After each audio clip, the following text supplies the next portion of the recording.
3년 전만 해도 전 세계 자동차 업계는 내연기관의 종말을 확신했습니다. 완벽한 미래는 100% 순수 전기차뿐이라고 외쳤죠. 하지만 2016년 지금 글로벌 자동차 건물들은 정반대 방향으로 전력 질주하고 있습니다. 모터의 시대라더니 오히려 엔진을 다시 꺼내 들었는데요. 바로 주행거리 연장형 전기차 EREV입니다. 중국 시장에서는 리오토를 필두로 연간 130만 대를 돌파했고 스텔란티스는 1100km를 달리는 픽업 트럭을 선보였으며 현대차는 향후 10년간 120조 원을 쏟아붓겠다고 공표했습니다.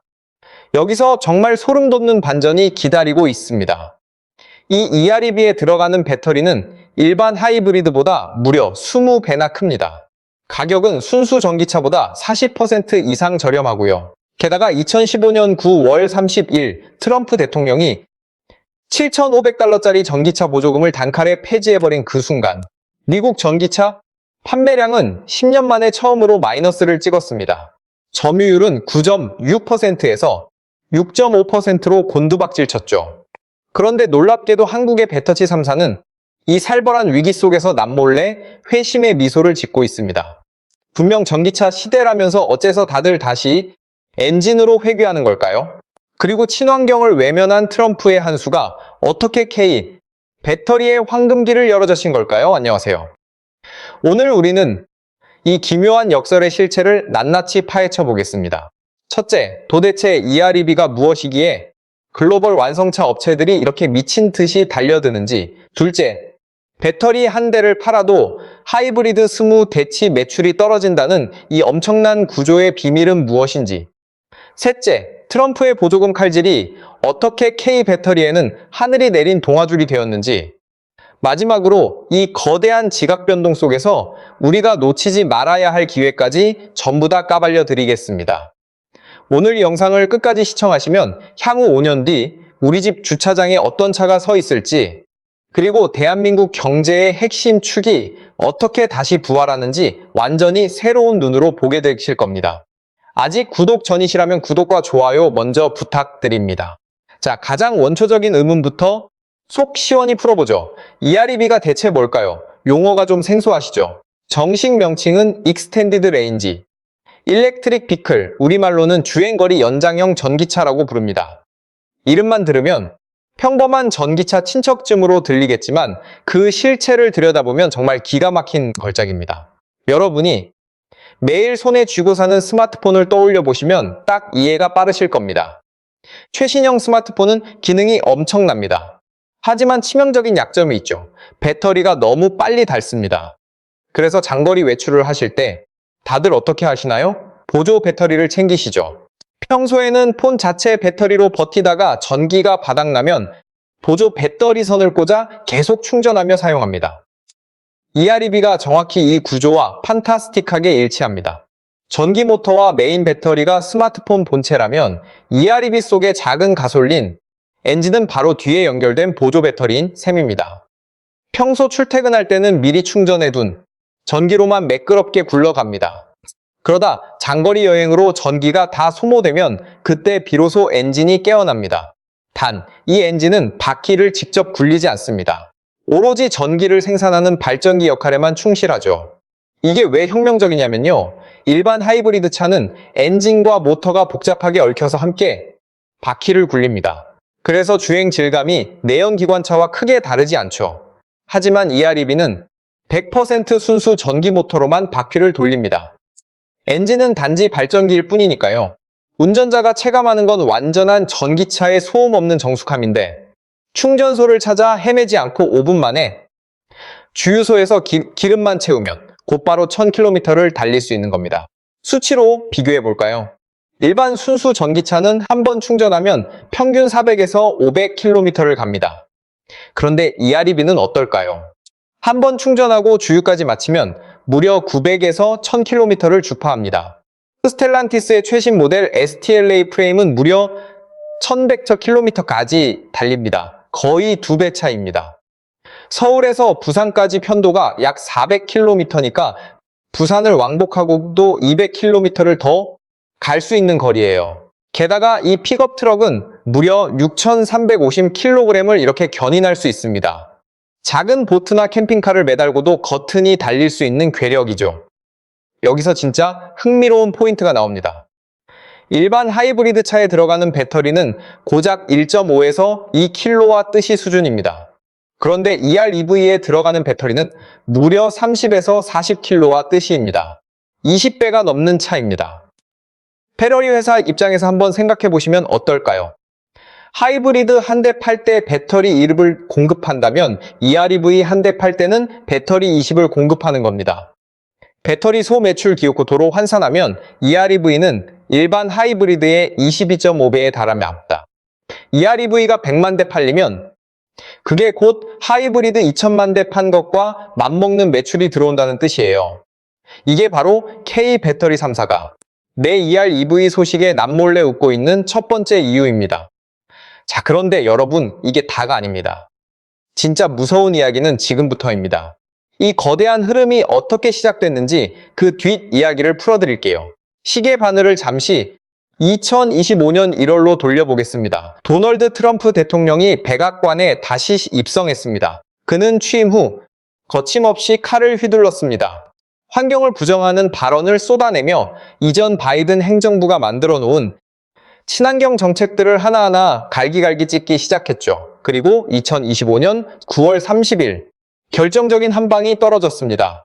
미국에서 신차 전기차를 사는 사람에게 주던 최대 $7,500의 세액 공제, 그리고 중고 전기차에 주던 $4,000의 세액 공제, 이게 한순간에 증발했습니다. 이게 무슨 뜻일까요? 미국 소비자 입장에서 $7,500면 어마어마한 금액입니다. 이 돈을 깎아주니까 전기차를 살만했던 거예요. 그런데 그 깎아주던 돈이 한순간에 사라졌습니다. 차값이 갑자기 $7,500나 비싸진 셈이죠. 결과는 어땠을까요? 2025년 4분기, 그러니까 그해 마지막 석 달 동안 미국 자동차 시장에서 전기차 점유율은 9.6%에서 6.5%로 수직 낙하했습니다. 미국 전체 전기차 판매량은 전년 대비 2% 줄어들면서 10년 만에 처음으로 마이너스 성장을 기록했습니다. 인위적으로 부풀려졌던 거품이 한순간에 꺼져버린 겁니다. 이 충격파는 태평양을 건너 한국으로 그대로 밀려왔습니다. 여의도와 강남에 있는 K배터리 본사들이 발칵 뒤집혔죠. 수조 원을 들여서 미국 곳곳에 지어놓은 거대한 배터리 공장들이 갑자기 노는 신세가 됐습니다. 삼성 SDI와 LG 에너지 솔루션의 2024년 영업이익률은 2.2%까지 추락했습니다. 같은 시기 중국 CATL이 15.5%의 영업이익률을 기록한 것과 비교하면 거의 7배 차이가 나는 처참한 성적이었죠. 게다가 CATL은 글로벌 점유율 32%까지 차지하며 시장을 완전히 장악해 가고 있었습니다. 여기서 한번 상상해 보시면 어떨까요?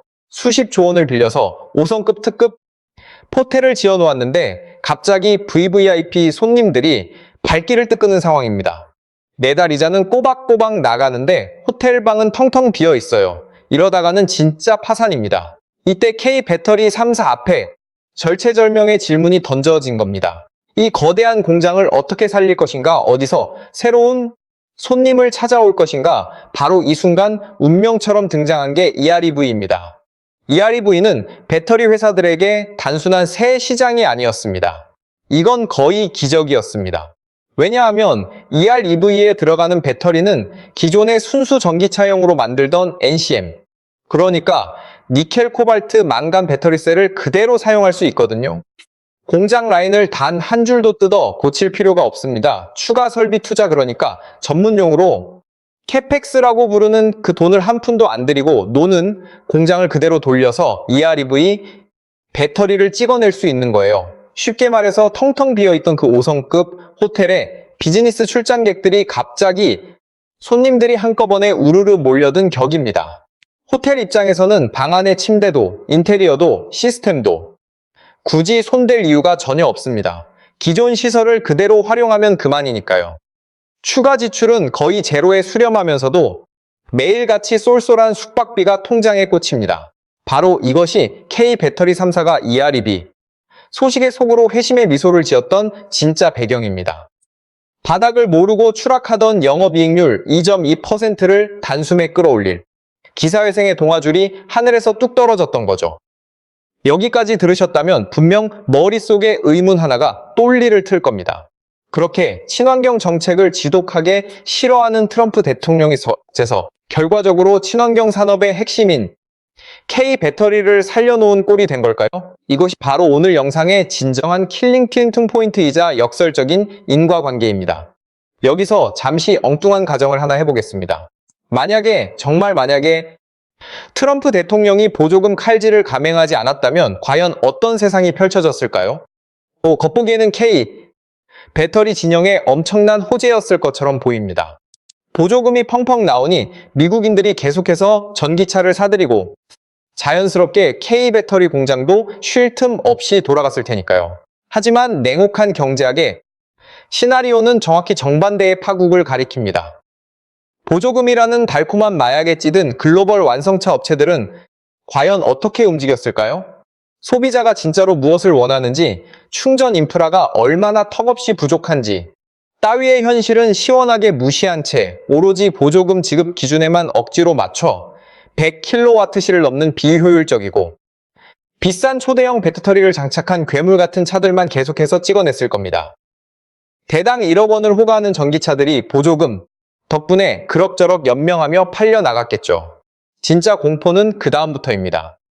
중국의 CATL을 든 거대한 자국 내수 시장을 방패 삼아 배터리 가격을 밑도 끝도 없이 후려치고 있습니다. 배터리 1kW시당 가격이 2013년에는 149달러였는데 2014년 말에는 121달러로 내려앉더니 2016년인 지금은 82달러까지 곤두박질 칠 거라고 골드만삭스가 경고하고 있습니다. 반토막도 더 난 거죠. K 배터리는 이 무시무시한 중국발 치킨 게임 속에서도 비싸고 커다란 100kW짜리 배터리 공장을 빚내서라도 더 짓고 또 짓는 무모한 싸움에 사력을 다해 돈을 쏟아부어야 했을 겁니다. 그러다 결국 결정적인 파국이 닥칩니다. 기형적으로 비싼 1억 원짜리 전기차에 진저리가 난 소비자들이 마침내 지갑을 완전히 닫아버리고 구매를 집단 거부하는 사태가 벌어지는 거죠. 공장 가동은 한순간에 올스톱되고 K 배터리는 수조 원에 달하는 빚더미에 깔려 연쇄 부도의 늪으로 허우적거리며 떨어졌을 공산이 매우 큽니다. 보조금이라는 마취제가 끊임없이 투여되는 바람에 꼿꼿이 썩어 들어가는 속병도 모른 채 방치되었을 거란 이야기입니다. 그런데 트럼프 대통령이 그 달콤한 마취제를 단칼에 베어 끊어버린 겁니다. 당장에는 엄청난 충격이었죠. 하지만 이 매서운 충격이 자동차 회사들의 등짝에 살벌한 공포를 확실하게 주겠습니다. 보조금 따위 없이도 소비자가 기꺼이 제 돈 주고 살 만한 매력적인 물건을 뽑아내지 못하면 진짜로 회사 문을 닫는다는 진리 말입니다. 가격은 합리적이고 주행거리는 압도적이며 충전 스트레스까지 눈 녹듯 사라진 차를 지금 당장 내놓아야 한다는 뼈저린 절박함이 글로벌 완성차 거물들을 EREV라는 완벽한 생존 머신 앞으로 거칠게 밀어넣은 겁니다. 여러분, 이게 말이 됩니까? 환경 규제를 이토록 혐오하는 트럼프의 냉혹한 결단이 결과적으로는 지구의 희귀 광물을 더 아끼고 내연기관차 대비 탄소 배출량을 획기적으로 짓밟아주는 혁신적인 친환경 기술 EREV의 전성기를 앞당겨버렸습니다. 그 덕분에 K배터리는 멈춰섰던 유휴 공장을 100% 풀가동하며 수조 원대의 천문학적인 수익을 챙길 탄탄대도가 활짝 열린 겁니다. 환경을 정면으로 부정한 선택이 아이러니하게도 가장 친환경적인 성과를 토해낸 이 기가 막힌 반전. 네, 이것이 바로 2016년 현재 글로벌 자동차 산업이 마주한 진짜 쌩얼굴입니다. 자, 하지만 여기서 방심하시면 안 됩니다. 진짜 본 게임은 지금부터 시작이니까요. K배터리가 EREV 덕분에 황금알을 낳게 된다는 건 이제 알겠는데 그렇다면 도대체 누가 야심찬 EREV 물량을 만들고 걷어들이는 걸까요? 이 대목에서 튀어나오는 이름이 정말 묘하게 흥미를 자극합니다. 우선 EREV의 원조격인 중국의 리오토부터 현미경으로 뜯어봐야 합니다. 사실 EREV라는 기술적 뼈대 자체가 지구상에 아예 없던 완전 신상은 아닙니다. 십수년 전 미국의 거대 기업 JM이 쉐보레 볼트라는 타이틀을 달고 EREV 모델을 세상에 먼저 내놓은 적이 있거든요. 하지만 시장의 싸늘한 외면을 받으며 결국 실패한 기술로 낙인 찍혔습니다. 다들 가능성 자체를 비웃었죠.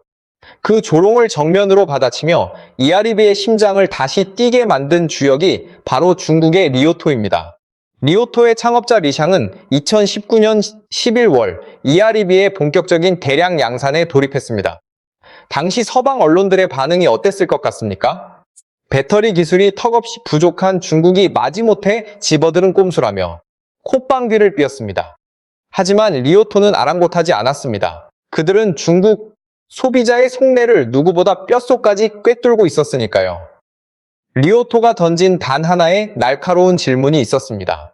가족들과 함께 멀리 여행을 떠날 때 충전소 구석에서 아이들을 1시간씩 지치게 만들 것인가? 아니면 단 5분 만에 주유를 끝내고 시원하게 달릴 것인가?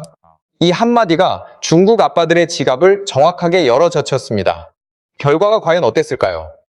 2014년 기준으로 중국 내 EREV 시장은 연간 130만 대를 가볍게 돌파했습니다. 리오토는 2015년 12월 한 달 동안에만 무려 44,246대를 팔아치웠고 그 시점 누적 판매량은 이미 154만 대를 훌쩍 넘어섰습니다. 2016년 올해 목표 판매량은 무려 55만 대, 전년 대비 40%나 급성장한 수치입니다. 여기서 우리를 더 소름 돋게 하는 대목이 있습니다. 리오토는 EREV로 쓸어 담은 막대한 현금을 그냥 금고에 묵혀두지 않았습니다. 그 천문학적인 자본을 발판 삼아 자율주행 인공지능 분야에 사활을 걸고 투자를 퍼붓고 있습니다. 2016년 3월 엔비디아 GTC 행사에서 리오토는 차세대 자율주행 모델인 마인드 VLA를 전격 공개했습니다. 자체 개발한 M100 스마트 드라이빙 칩에 퀄컴 스냅드래곤 8797 콕피트 칩까지 꽉꽉 눌러 담아 차 안에 앉아있는 순간 마치 움직이는 프라이빗 라운지에 들어온 듯한 최상급 경험을 선사하겠다는 겁니다. 심지어 자체 브랜드 차량용 인공지능 안경 리비스까지 세상에 내놓았습니다. 단순한 자동차 제조사를 넘어 거대한 모빌리티 생태계 그 자체를 구축하고 있는 셈입니다. EREV가 단순한 이동수단을 넘어 거대한 데이터 플랫폼으로 진화하고 있다는 확실한 방증이죠. 그렇다면 이 무서운 중국산 자동차가 미국 본토로 밀고 들어오는 것을 미국 정부가 눈 뜯고 코 베이듯 가만히 보고만 있을까요? 당연히 막으려 하겠지만 상황이 그리 녹록지 않습니다. 텍사스주의 고속도로 위에서 중국 BYD의 야심작 송프로가 슬금슬금 목격되기 시작했습니다. 분명 미국은 중국산 자동차의 관세 100%를 때려받고 있는데 대체 어떤 구멍으로 기어들어 오고 있는 걸까요? 정답은 멕시코에 있습니다. 월스트리트 저널이 낱낱이 추적한 생생한 사례를 하나 들어보겠습니다. 멕시코 대학에서 유학 중인 학생이 미국 국경 인근 도시에 있는 BYD 대리점에서 송프로를 단돈 31,500달러 현금 박치기로 덜컥 구입했습니다. 그런 다음 멕시코 영주권 카드와 운전면허증을 꺼내 들고 비거주자 임시차량 반입이라는 수십 년 된 낡은 세관 규정을 교묘하게 악용하여 매주 국경을 넘나들며 텍사스 비행학교로 당당히 통학하고 있는 겁니다. 미국 현지에서 이와 비슷한 급의 미국산 하이브리드 SUV를 장만하려면 55,000달러를 기꺼이 지불해야 합니다. 거의 2배 가까이 비싸죠. 그런데 이 중국 차는 가격만 싼 게 아닙니다. 실내에는 첨단 스마트 인포테인먼트 시스템은 물론이고 미니 냉장고까지 떡하니 탑재되어 있습니다. 상황이 이쯤 되니 미국 소비자들이 온라인 커뮤니티에 뭐라고 울부짖겠습니까? 우리 차는 품질도 밀리는데 수입마저 완전히 틀어막혀 있다니 억울함과 질투가 사방에서 폭발하고 있는 지경입니다. EREV가 가져온 배터리 혁명이 단순한 기술 도약을 넘어 미국의 삼엄한 보호무역의 성벽을 가장 의외의 틈새로 무너뜨리고 있는 겁니다. 바로 이 시점에서 진짜 게임 체인저가 전격 등장합니다. 다름 아닌 현대자동차 그룹입니다. 현대차는 이 거대한 판도의 흐름을 이미 속속들이 읽어내고 있었습니다. 2014년 8월 당시 장재훈 사장은 현대 웨이라는 원대한 중장기 전략을 발표하며 향후 10년 동안 무려 120조 원을 꼬라박겠다고 천명했습니다. 그리고 그 승부수의 핵심에 바로 EREV가 있다고 못을 박았죠.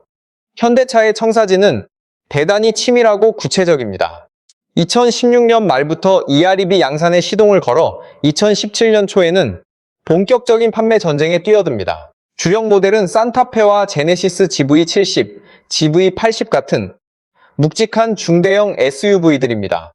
2017년까지 북미에서 8만 대, 중국에서 3만 대를 팔아치우겠다는 목표를 세웠습니다. 시계를 더 멀리 2040년까지 맞춰보면 미국 시장에서 EREV 점유율을 8%까지 끌어올리겠다는 야심찬 청사진이 나옵니다. 연간 100만 대를 가볍게 웃도는 상상 초월의 규모죠. 이 숫자가 얼마나 어마무시한지 감이 오시나요? 비교하자면 2013년 기준으로 미국 내 순수 전기차 시장 점유율이 17.7%였습니다. 즉, EREV 단일 라인업 하나가 과거의 거대한 전기차 시장 전체와 맞먹을 만큼 덩치를 불린다는 뜻입니다. 그것도 이름만 대면하는 글로벌 회사가 아니라 한국의 단일 기업 집단이 그 8%의 알짜배기를 장악하겠다는 기가 막힌 목표입니다. 이 거대한 야망을 든듯 이렇게 뒷치말 비밀병기가 또 하나 기다리고 있습니다. 바로 현대모비스가 독자 개발한 최첨단 EREV 전용 구동 시스템입니다. 기존 전기차들은 4바퀴 굴림을 구현하려면 모터를 사방으로 복잡하게 배치해야만 했습니다. 하지만 현대모비스는 단 2개의 모터만으로 완벽한 사륜구동 메커니즘을 빚어냈습니다. 경쟁사 모델들과 비교해 토크와 출력 밀도를 무려 30%나 끌어올리면서 말이죠. 하드웨어 구조는 확 단순해졌는데 품어내는 힘은 오히려 훨씬 강력해진 겁니다. 생산 거점의 포석도 대단히 치밀합니다. 현대차는 미국 조지아주의 메타플랜트 아메리카, 줄여서 HMGMA라고 불리는 천문학적 규모의 신공장을 완공해 두었습니다. 바로 이곳에서 EREV 산타페와 제네시스 GV70, GV80을 한데 묶어 홀류 생산할 채비를 마쳤습니다. 홀류 생산이 뭐냐면 동일한 생산 라인 위에서 여러 통을 철총을 척척척 찍어내는 방식을 말합니다. 이게 왜 엄청난 무기냐 하면 시장의 변덕스러운 수요 변화에 실시간으로 대응할 수 있기 때문입니다. EREV가 날개 돋친 듯 팔리면 그쪽 생산량을 몰아주고 순수 전기차로 수요가 급선회하면 곧바로 라인 필터를 갈아 끼워 유연하게 대처할 수 있는 겁니다. 이 극강의 유연함이야말로 트럼프처럼 정책의 시계추가 손바닥 뒤집듯 바뀌는 시대에 살아남는 가장 확실한 생존 무기가 됩니다. 그러나 이 거대한 그림이 마침내 마침표를 찍으려면 꼭 필요한 퍼즐 조각이 하나 더 남았습니다. 바로 심장부에 들어갈 배터리입니다. 뼈대는 완벽하게 짜였는데 배터리가 공급되지 않으면 깡통차나 다름없으니까요. 자, 드디어 K 배터리 3사에 물러설 수 없는 진검승부가 개막합니다. 가장 먼저 총성을 울리며 깃발을 꽂은 곳은 SK온입니다. SK온은 국내 배터리 빅3 가운데 최초로 EREV 전용 배터리 양산 체제에 돌입했습니다. 2016년 하반기부터 충남 서산 공장에서 EREV 맞춤형 NCM 파우치 배터리를 본격적으로 찍어내기 시작합니다. 그리고 이 배터리는 2017년 초에 출격을 앞둔 제네시스 GV70 EREV 모델의 심장에 장착될 확률이 아주 높습니다. 사실상 현대자동차와의 끈끈한 혈맹 관계를 전 세계에 선포한 셈입니다. 그렇다면 LG 에너지솔루션의 행보는 과연 어떨까요? LG는 그동안 테슬라 진영에 지나치게 쏠려 있다는 치명적인 약점을 안고 있었습니다. 바로 그 빈틈을 메우기 위해 EREV를 포트폴리오 다각화의 결정적 한 방으로 거머쥔 겁니다. 이미 미국 현지에서 포드, GM, 스텔란티스 건물들과 합작 공장을 안정적으로 돌리고 있는 만큼 미국 완성차 업체들이 EREV로 핸들을 꺾는 순간 해당 공장들의 가동률을 곧바로 수직 상승시킬 수 있습니다.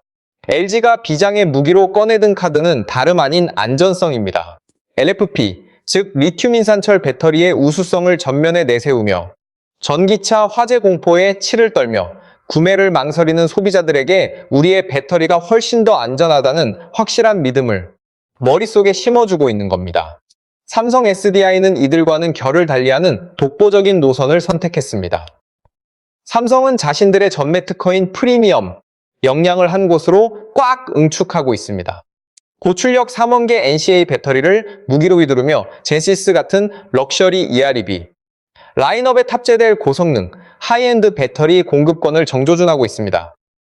똑같은 EREV라 할지라도 어떤 등급의 배터리를 뱃속에 품느냐에 따라 자동차의 격이 하늘과 땅 차이로 갈라지는데 삼성은 그 중에서도 가장 비싸고 가장 짜릿한 노른자 위를 독식하겠다는 전략입니다.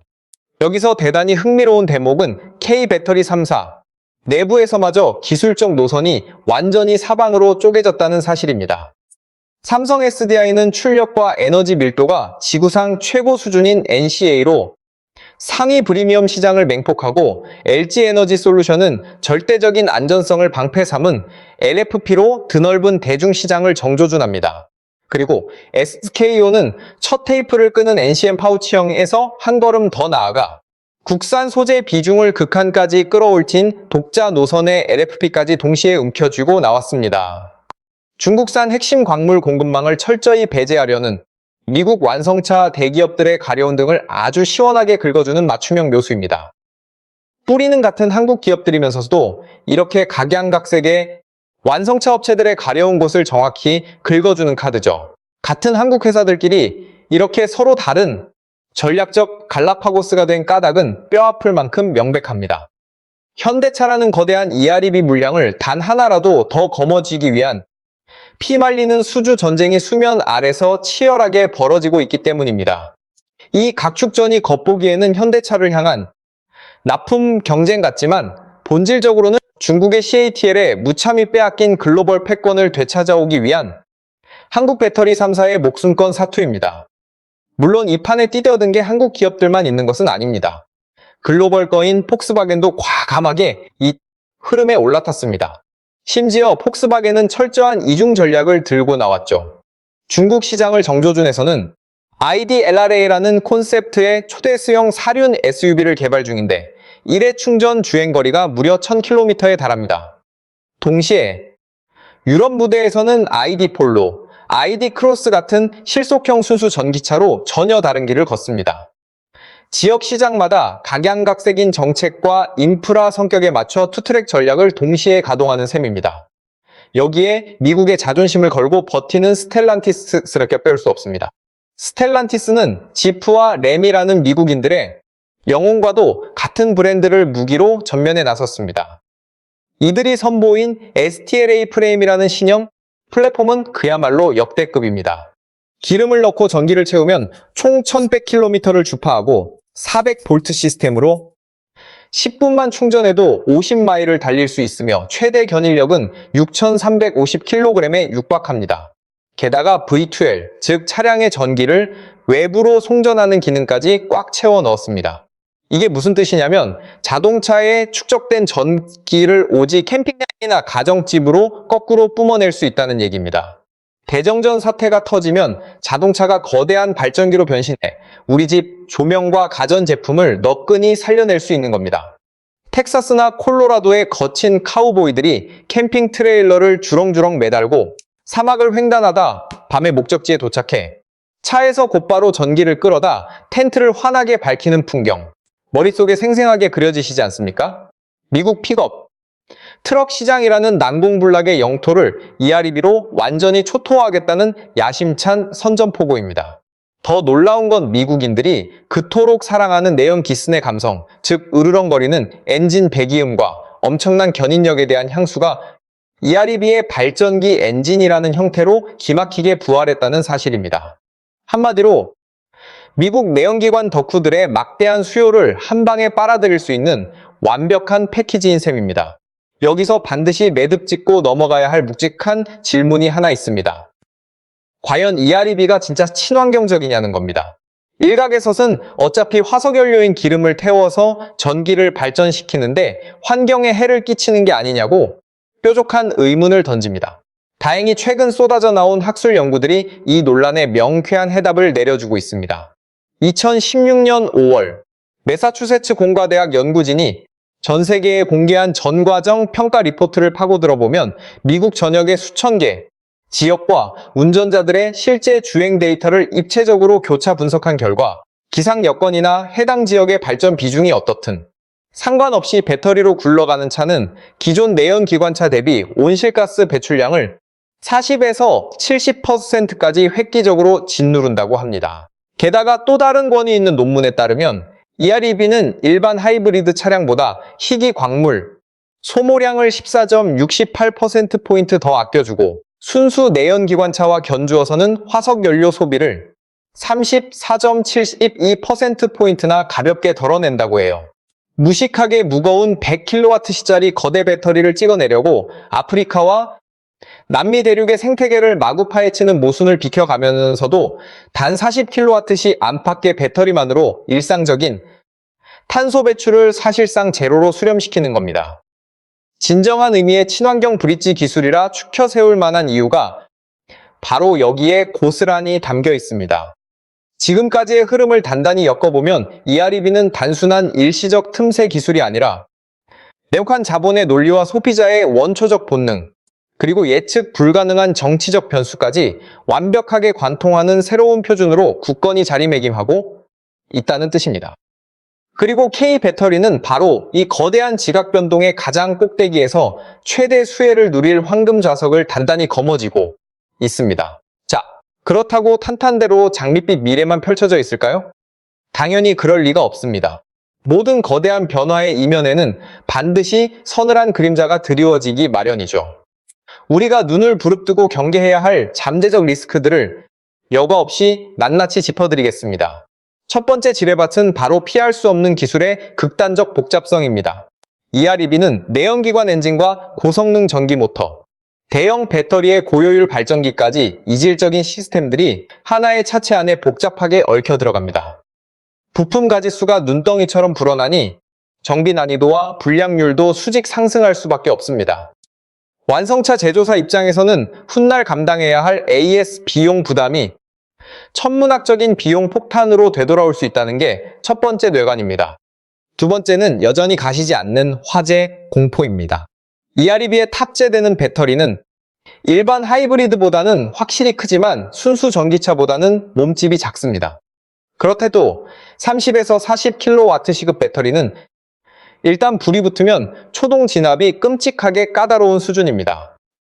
순수 전기차 화재에 대한 대중의 트라우마가 EREV라고 비켜가리라는 보장이 없다는 뜻이죠. 세 번째 리스크는 어쩌면 가장 뼈아픈 본질일지도 모릅니다.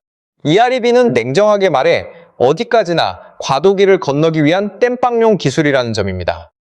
만약 전고체 배터리와 같은 꿈의 신기술이 시장의 예상을 비웃듯 앞당겨 양산되거나 전 세계 고속도로의 충전소가 편의점 마냥 촘촘하게 박히는 날이 오면 EREV는 순식간에 애물단지로 전락할 수 있습니다. 길어야 10년에서 15년, 짧게는 5년 만에 수명이 닿을 반쪽짜리 시장이라는 비관적 분석도 끊이지 않습니다. 그래서 완성차 빅플레이어들이 지금 이 황금 같은 타이밍에 최대한의 마진을 쥐어짜려고 눈에 불을 켜고 서두르는 것입니다. 네 번째는 음모론에 가깝지만 귀담아들을 만한 시각입니다. 일각에서는 EREV의 부활이 내연기관 엔진 부품을 찍어내선 수만 개의 영세 협력업체들이 한꺼번에 나자빠지는 걸 막아내기 위한 시간, 벌기용 정치적 꼼수라는 비판을 제기합니다. 또 어떤 이들은 팔리지 않아 재고만 쌓이는 대형 전기차 배터리 덩어리를 어떻게든 처분하려고 그저 엔진 하나 슬쩍 얹어 신기술인 것처럼 포장해 팔아먹는 꼼수라고 날을 세우기도 합니다. 진실이 어느 쪽 골짜기에 있든 EREV가 단순한 공학적 진보의 산물이 아니라 거대한 글로벌 산업 생태계가 요동치는 과정에서 태어난 절묘한 정치 경제적 산물이라는 점은 부인할 수 없습니다. 다섯 번째, 경계 경보도 결코 놓쳐서는 안 됩니다. 바로 중국의 무서운 칼끝입니다.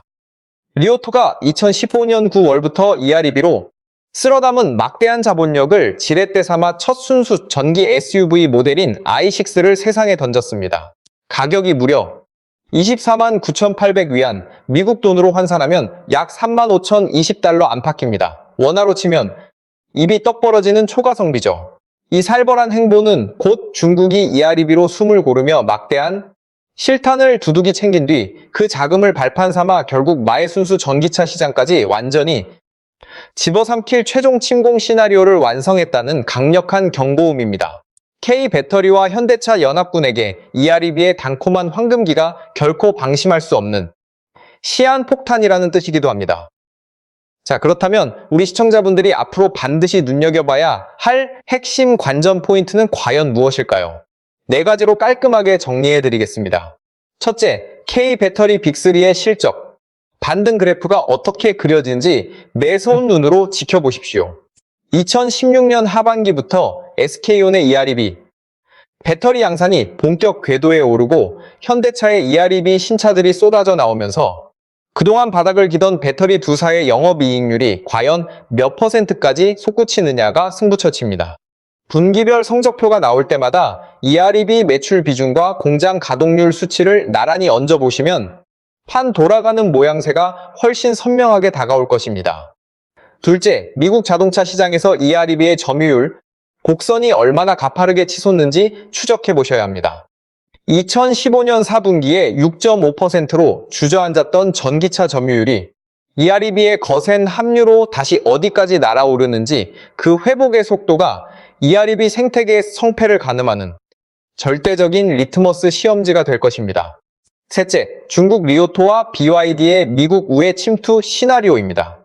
멕시코 국경을 넘나드는 허술한 허점이 미국 자동차 판도를 뒤흔드는 지뢰가 될지 아니면 미국 정부가 더 독종 같은 관세 장벽으로 틀어막을지 앞으로 6개월에서 12개월 사이가 역대급 격전의 분수령이 될 것입니다. 넷째, 우리네 일상에 불어 닥칠 실질적 변화입니다.